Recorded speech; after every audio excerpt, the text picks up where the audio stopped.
ఎక్కడ బండు గుద్దావా అక్కడ? ఊదు ఒకసారి దా. మందు ఫస్ట్ ఆఫ్ ఆల్ మీరు మందు తాగారు. ఆడినెవరో గుద్దారు. నా బండి వేసుకెళ్ళి నేను వచ్చాను. బండి నడిపింది ఎవరు? ఇప్పుడు పట్టుకున్నప్పుడు నేను నువ్వు పట్టుకున్నప్పుడు నువ్వే నడిపా. నేను నడిపానా? నేనే నడిపాను. ఓకే. కానీ బండి వాళ్ళు గొడవ అవుతున్నట్టు నేను నాకు భయం వేస్తున్నారు నువ్వు మాట్లాడుతుంటే. నేను ఎక్కడ బండి నడిపాను తాగాను. నేనే నడిపాను. కానీ వాడికి కేసు చేసేది నేను వచ్చా. మందు తాగి బండి నడపచ్చా? నేను దాకూడదు. మర్యాదగా మాట్లాడు. బామ్మద్ది అన్న. ఎందుకు గుద్దొచ్చావు మరి వాళ్ళని? నేను కొత్తరా, వాడే గుద్దాడు అన్నయ్య. ఎవరాడు? అన్న బామ్మద్ది. మీ బామ్మర్ది గుద్దాడు. వాడిని తీసుకెళ్ళడానికి వచ్చావు నువ్వు? ఆయన తీసుకెళ్తాం వస్తే వాడికి గుద్దాడు అంట. నాకు తెలియదు. మరి నువ్వు మందు తాగింది నడుపుతున్నావు బండి? నేను వాడికి ఎక్కువైపోయినా నేను తీసుకెళ్తున్నా. ఇక ఈలోపు హెల్మెట్ పెట్టుకుందాం అనుకున్నా. మీరు ఇక్కడ సిగ్నల్ పెట్టుకున్నాను. మరి మందు తాగితే నీకు ఎంత ఫైన్ పడుతుందో తెలుసా? ఎంత చెప్పు. 2000 1000 సర్లే. మందు తాగితే కోర్టులో పెడతారు తెలుసాగా ఆ విషయం కూడా? మరి ఎందుకు మరి మందు తాగి గవర్నమెంట్ జాబా ప్రైవేట్ జాబ్ అని? దాంట్లో ప్రైవేట్ జాబ్. నువ్వేంటమ్మా? Sir pipeline water rain job. నువ్వెంత వేసావు? నువ్వేమీ లేదు. మరి ఈయన ఎంత వేసాడు? అక్కడ మామూలుగా ఏం తెలియదు సార్. ఏమీ తెలీదా? ఏంటి మందు వేయటం కూడా తెలీదా? నువ్వు తాగించావా? నేనేం ఏపీ లేదండి. నిదానంగా సరిగ్గా నిలబడు. ఎందుకు అమ్మాయిలాగా అలా ఒకరిని తిరిగి ఏంటి? ఇలా కూడా డబ్బులు ఇవ్వచ్చా? ఇలా చేత్తోనే డబ్బులు ఇస్తారు ఇలాగా? నువ్వు చేసిన క్రైమ్ ఏంటి? Sir fight. నువ్వు రెండో క్రైమ్ చేస్తున్నావు మళ్ళానే. అలా అదే 500 కాయంతో ఎందుకు ఇచ్చావు నువ్వు? మందు తాగావు. వెళ్ళరా. మందు తాగావు. ఈడేమో ఆండు గుద్దాడు. నేను గుద్దలేదండి. 1 వేలో వస్తున్నావు రాంగ్ రూట్లో. హెల్మెట్ లేదు. నాకు తెలిసి నీకు లైసెన్స్ ఉందా లేదా కూడా నాకు లేదు. ఒక్కసారి అండి మేము మొన్న కేసు గురించి పెట్టుకున్నాం సార్. హెల్మెట్ లేదు.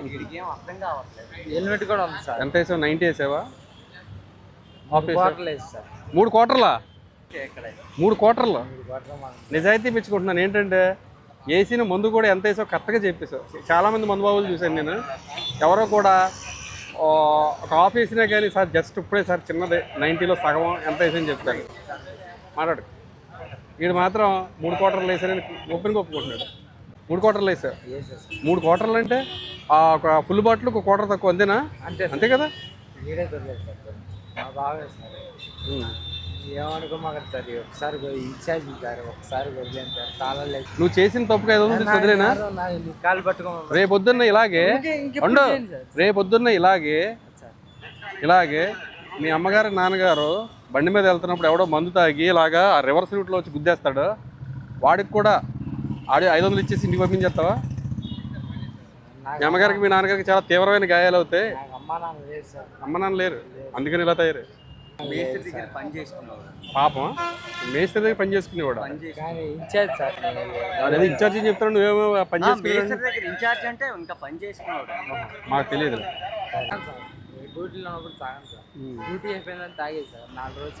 సరేనమ్మా.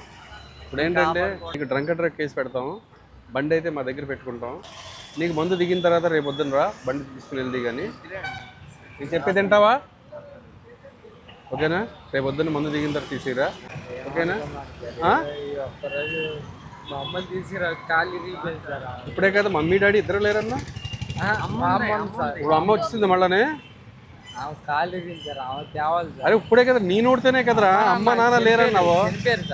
మళ్ళీ బాగా చనిపోయారన్నా. గంగూరులో పనిచేసి ఎవరు? మా మామ సార్. ఇప్పుడు అమ్మను మామ అయిపోయింది మళ్ళానే. ఏంటి మార్చేస్తానే వింటారు నువ్వు? చనిపోయారు సార్. మా అమ్మ సార్. ఇప్పుడు అమ్మన్నా మరి వద్దు. నీలాంటి వాళ్ళని అసలు ఎంకరేజ్ చేయకూడదు. అసలు ఎంకరేజ్. ఒక హెల్మెట్ లేకపోయినా కానీ మేము ఒక్కొక్కసారి మేము చూసి చూడనట్టుగా అయితే ప్రెగ్నెంట్ లేడీస్కి కానీ వాళ్ళ హెల్మెట్ లేకుండా వచ్చినా కానీ లేదా ఫ్యామిలీతో వచ్చినా కానీ కొంతమంది వదిలేస్తారు. ఒక్కోసారి ట్రిపుల్ రైడింగ్ కూడా వస్తారు. కొంతమంది బ్లడ్కి ఇచ్చి పాప పడిపోతాడని చెప్పి మధ్యలో కూర్చోబెట్టుకుని అటు ఇటు కూర్చోబెట్టి తీసుకొస్తారు. అవి కూడా మేము ట్రిపుల్ రైడింగ్ కింద లెక్కయ్యాము. That is Vijayawada traffic police. మందు తాగితే మాత్రం పాట తీయించేస్తాం. ఏం చేస్తాం?